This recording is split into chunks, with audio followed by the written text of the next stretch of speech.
when this go live. 2, 1, roll the footage.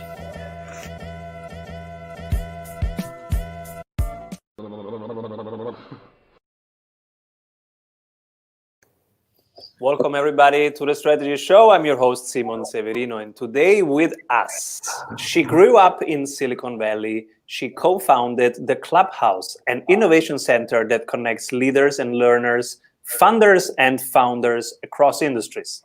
She's currently launching a pilot programs looking for capital partners and ecosystem builders to support startups. Hello everybody, Grace Belangia.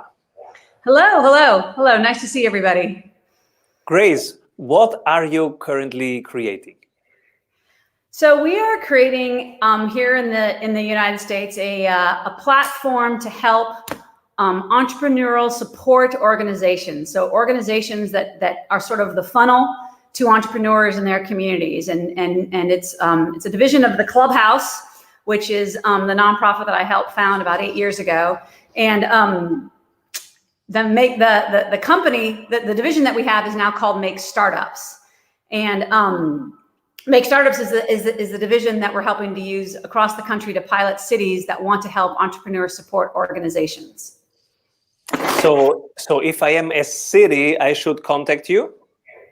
You can, yeah, and I can. If you can tell them the website really quick. I need to go drop off these keys in emergency. Give me like 10 seconds. All right. We will talk about why you should consider invest in ESO, why mentoring can add value to cities to make them vibrant ecosystems, and why diversifying teams can broaden wealth creation and customer acquisition. So let's go directly to the first one. What is an ESO and why should we consider investing in it? So entrepreneur support organizations is sort of an emerging career. And I think a lot of us would define ourselves in that space. ESOs are anywhere from people that work for accelerators or incubators. If you work on a main street, like a marketing group, if you work with your chambers of commerce, anything that has to do with economic development, it really is the person or the organization that will take an entrepreneur, somebody who's like, hey, I have an idea or I have a business, I want to scale it. How do I connect to this next thing? And the next thing could be, anywhere from creating a pitch deck to going on a roadshow, to applying to accelerators, to getting government funding, to finding venture capital, to learning about business plans. And so the entrepreneur support organizations is the conduit to an entrepreneur ultimately being more successful than if they hadn't partnered with that kind of organization. And what's currently keeping you up at night? What topics do you have right now? How much time do you have? It's interesting because we've been doing this work for 7 or 8 years, and I think that this year, with all of the world's health and racial protesting, that the discussion about equity, the discussion about marginalized communities, the discussion about public health has really been put to the forefront. And it's things that we've always been sort of talking about. So a lot of the discussion's been amplified. And so what keeps me up at night is the ongoing conversation to try and just, move the needle incrementally, day by day, whether it's at the local, state, federal, even the international level, to have the dialogues, because at the end of the day, we're talking with people about the things that are in place or not in place to help other people improve themselves. So at the end of the day, I think we all want to improve not only ourselves, but the world and the earth and the place that we live in. And that's related to job creation. That's created to wealth. That's created to providing, an economy that you get a fair living wage so that you can provide for your family. And so all of those things navigate through my mind at night. How do I help improve that pipeline? Absolutely. And what has been your experience of this year specifically? What were maybe some pivotal moments in all this funky year? I think a few pivotal moments, but one for sure was in March. We sort of saw the tide coming. whether it was through the media or just through the CDC here again in the States that were telling us about a pandemic. And so, to put yourself sort of in a crisis mode really makes you hyper aware of what's important, what's not important, how do you protect. And so in our space, we went into like a triage of how do we protect our team, our members, how do we get everybody the right resources, you scrambling in like 2 or 3 days. And that was certainly a pivotal moment in our organization. And then, within a few days, we were all online. And because we work in the technology space and a lot of our companies and members are in the technology space, they were able to sort of navigate temporarily what we thought at the time was this, like, okay, let me just do this online for a while. Let me just take a hiatus. Let me pivot, whatever word you want to use. And then in the summer, there was sort of like another pivot. And that was mostly when the racial protests started and all of the summer issues that happened, and how do the communities again sort of try to come together to have discussions. And so we internally did a lot of that in our organization. We redefined our mission. We restructured, the why of what we're doing and how to, again, amplify that discussion to bring in more people, to help more people. Again, doing this in the virtual space. And then I think the third moment was probably just in the fall again, where we're like, you know what, we're going to have to do this for a while. So let's put on almost like a survival tactic. Like, we got through the emergency, now we're maintaining it. Let's make sure that we don't close. Let's make sure that we can provide even the basic necessities. And I think that's kind of where we are right now. Getting ready for some new exciting things next year though too. So you are building communities, and during the lockdowns, how do you keep communication alive? How do you keep the space safe? What are you learning about community building in this special situation? I think it's kind of probably like a lot of communities, it's a hybrid model. We went from being all virtual to not really a hybrid model in terms of like, I'm meeting with you, in crowded spaces or anything, but we've done some outdoor social distancing things. We did sort of hibernate some of our social events. We did some networking events and some after hours events and some technology, educational events, and we sort of had to put those on hold for a while. But, we've joined other communities, other virtual communities, talking to people like you, across the pond, just like getting out the message beyond just our geography has allowed us to do this with Zoom, talking to CEOs, talking to VCs, people that we wouldn't have been able to talk to, 6 months or a year ago. We can get into a conference. I came back from a 3-week virtual roadshow. I went to like 4 conferences in 3 weeks, all virtual, right? But, meeting hundreds of people, talking just about like what we're talking about. So yeah, that's kind of where we are right now. So I was flying a lot before 2020 and then grounded, and I realized my hunger for community. So we are right now so active in our communities, and the number of GIFs that we send, like just pure emotional communication, has raised a lot. So, and I see also the need for connection, for real conversations, especially around topics that are emerging right now, like what is a fair society, what is a nurturing relation, how do we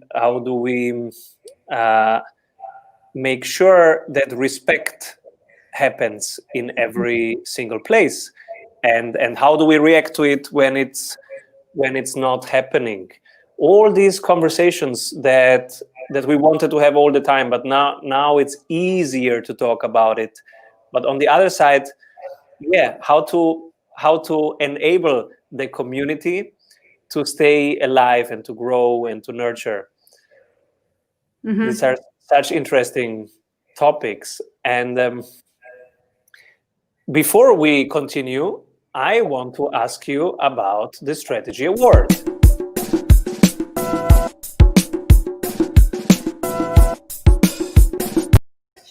So if you can pick only one person who, when everybody is zigging, this person is zagging, who is this person? I mean, I certainly have a few people in my mind that I have seen sort of navigate the world, especially in the last 6 to 9 months. But if you don't know who Brad Feld is already, I would highly recommend that you follow him on Twitter. He's a venture capitalist that I've gotten to know over the last couple of years, and he was really adamant in the summertime about having uncomfortable conversations about racial inequity and really challenging the greater community, including himself, to do something about it. And so I think that he would be, to me, a champion who has not only the influence, but the connections and the empathy to help people in not just in our country, but probably around the world, just to really, really improve their lives. And he's investing his not only his money, but his time and his network. And that's something that I would love to see other people in that space follow his lead, because I think it could be very transformative. And sometimes at the end of the day, all you need is just really one person to say, okay, I'm doing this, who's in? And then it opens the floodgates for so many other wonderful things to happen. So I would give kudos to him. Wonderful. And let's go to your second CEO tip. Mentoring can add so much more than we think. Can you unpack that? Yeah, I think that I think in some ways, it's agnostic in the sense that it doesn't matter if you're young or old, black or white, female or male. I think as we evolve, we have something to give back, and a lot of times it's just our life experiences, and it can be somebody who went through the same career or went through the same relationship or went through the same business. And you can learn from those people. And I think that it's a give and take, because I think even, at my age and stage, I have mentors that are younger than me. I might have said that I've done this work, but they're really mentoring me in their perspective on how to move forward in life. And I think that mentoring is a wonderful experience. It's a give and take. I think that there's a value in it. And so again, we work in a space where we depend a lot on volunteers. But I think there's also the capacity, and whether you call it a consultant or a coach, where you can create some karmatic capitalism to the mentoring process, because some of that is priceless for the next person. And if it's somebody that's up and coming and they are wanting to start a business, I generally firmly believe you don't do it on your own. Somebody has opened the door for you, whether it was giving you advice, giving you money, giving you space. And so mentoring can fall into a lot of different ways. And I think, giving credit where credit's due, that they can transform somebody personally and professionally. And even for the mentor, it's a part of, again, sort of giving back, paying it forward in that space. And again, that's sort of the stuff that some of the ESOs do around the country is we mentor. You are, I guess, one of the first here on the show to explicitly say that some of your mentors are younger than you, because I experienced this myself. So in my 20s, in my 30s, building my businesses, my mentors were 60, 70, because there were people who did it and who had the experience. Then in my 40s now, my mentors are 26, 35, because it's changing, because the technologies where I need to learn a lot about, they are much more prolific there. And basically, if I would stay with my traditional mentors, I would just learn more of the same, but that doesn't really move the needle forward right now, because what is the same right now? Nothing is the same. Yeah, I think technology is a really great example. I'd give a shout out to my kids, 20 and 23 right now, because they're teaching me, how to look at the world, even just from a philosophical way, but in addition to just how to use all the gadgets. And so mentoring in that space, because at the end of the day, again, it goes both ways, right? So there were customers 50 years ago, there were customers 10 years ago, there's going to be customers in 20 years. And so as an entrepreneur, you're like, how do I find my customers? How do I serve my customers? How do I engage in hospitality? How do I create a business model around my passion project? And I think, you'll see that over the generations and decades, we're using different words, we're using different ways to make those things happen. I think technology sort of speeding it all along. But yeah, the mentor space, don't dismiss those that are younger than you, because yeah, they can really teach us something for sure. Absolutely. So I'm in a mastermind right now with, for example, Ali Abdal. Hey, Ali, you are the best. And he is such an amazing storyteller. He has millions of followers on YouTube, of course, because he's such a master of this craft. And because of his age and because of his background and his uniqueness, he has, of course, a different take. And I'm learning so much from him. That's just one example. And also perspective on which channels work and which channels don't work. This is completely different from where I come from. Yeah. And that diversity is really value adding in every field, which is also your third CEO tip: diverse teams. Why do they matter? Well, I think it goes back to the kind of companies that we see through our space. And so depending on the niche that you're in, if you're thinking about a lifestyle company, if you're thinking about a consumer brand, if you're thinking about a technology, even a mobile app, you're going back to who your audience is. And then within the niche, I think you still have to have a broad team, because they're going to bring perspectives to you. And they're going to be perspectives based on their culture, based on their gender, their race, their education, their economics. And I think that's where, again, whatever it is that you're sort of putting out into the universe, you want someone to be able to receive it. And the only way they can receive it if it's directed to them in a way that they understand it. And so to have a diverse audience really amplifies the messaging of what you're doing. And it could be anywhere from the logo to the brand, to the website, to where you're marketing, who you're marketing it to, the price point. And it's okay that you can't be all things to all people. But as you grow your team, I think you want to be able to bounce those ideas off of other perspectives. Because if there are people that just look like me and think like me and act like me, I'm not really going to have a diverse revenue stream either, because it's going to be pigeonholed into that particular directive and not really respect that there's, a gazillion other people out there that might not look like me, think like me, or act like me, but might actually want to do business with me, so to speak. Were you recently touched by any book or audiobook about entrepreneurship or community building? I do dab into a few books every so often. Brad Feld just came out with a new book. It was kind of a follow-up to his first book, Startup Community. And I've been diving deep into that. It's sort of the idea that, the process of what it takes to sort of build a community from scratch. If you're going into a city or you don't know how to build an entrepreneurial ecosystem, takes years and years. And what does that look like? I listen to a lot of podcasts. The Reboot podcast is great. I get a lot from that. It's a weekly podcast as well as a blog. So I kind of pull different content from different places. Unfortunately, I'm on my computer and phone a lot just to kind of get that information. But sometimes I'm old school and just downright buy the book. Beautiful. What did you recently change your mind about? What did I recently change my mind about? I don't know. That's a really good question. The fluffy kind of answer is I've been trying a lot of kombucha, and I don't know if you know what that is. It's a tea. Yeah, it's a tea. It's a tea. And when I first tried it, probably a couple years ago, I probably made the mistake of drinking a lot of bitter versions of it, and I kind of have a sweet tooth. And then I realized that there was like an alcoholic version. So then I tried that. And now I've sort of found this like happy medium where there's a sort of like sweet, non-alcoholic version. So I've changed my mind to think like, oh yeah, I really like that drink. I know that sounds kind of trivial, but it's something where, to me, it's like a pioneering beverage in our markets. And so to see how many flavors are out there and how many brands are out there, I'm thinking like, oh, that's a great balance between, whether I want to drink an alcoholic drink or I want to drink water or I want to drink soda, what's something in between. So I've changed my mind. I've come around. I think it's great. Cool. And who should be my next guest? Who should be your next guest?